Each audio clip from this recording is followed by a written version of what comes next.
Assalamualaikum warahmatullahi wabarakatuh.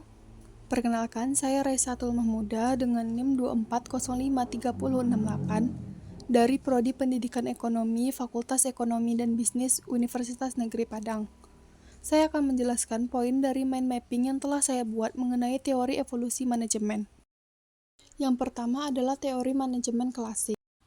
Teori ini berkembang pada abad ke-19 hingga awal abad ke-20.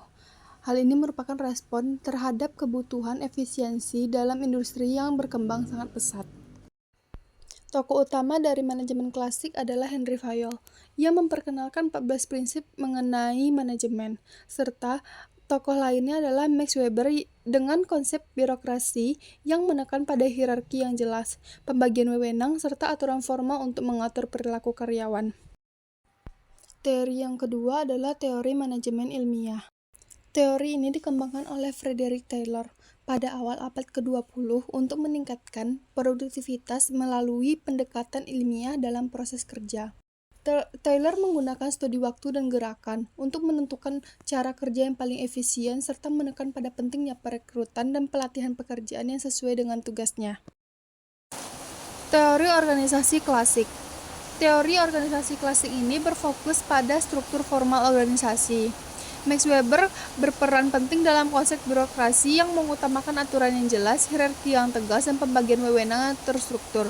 Hal ini untuk memastikan konsistensi dalam pengambilan keputusan dalam suatu organisasi. Pendekatan hubungan manusiawi. Pendekatan ini berkembang pada 1930-an. Hal ini merupakan reaksi terhadap pendekatan klasik dan ilmiah yang terlalu fokus pada efisiensi teknis tanpa memperhatikan aspek kemanusiaan. Pelopori oleh Elton Mayo melalui eksperimennya, yaitu Hawthorne, pendekatan ini menunjukkan bahwa perhatian terhadap aspek sosial dan psikologis karyawan dapat meningkatkan produktivitas.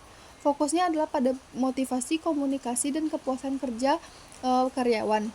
Hal ini memberikan pemahaman baru tentang pentingnya budaya organisasi dan kelompok dalam setiap pekerjaan. Aliran manajemen modern. Aliran ini berkembang pada pertengahan abad ke-20 hingga sekarang. Teori ini mencakup beberapa pendekatan utama. Yang pertama adalah teori sistem. Teori ini memandang bahwa organisasi sebagai sistem terbuka yang saling terkait dengan lingkungannya. Yang kedua adalah teori kontingensi. Teori ini menyatakan bahwa tidak ada satu cara terbaik dalam manajemen. Yang ketiga adalah teori kuantitatif yang menggunakan metode ilmiah dan model matematis dalam pengambilan keputusan manajerial.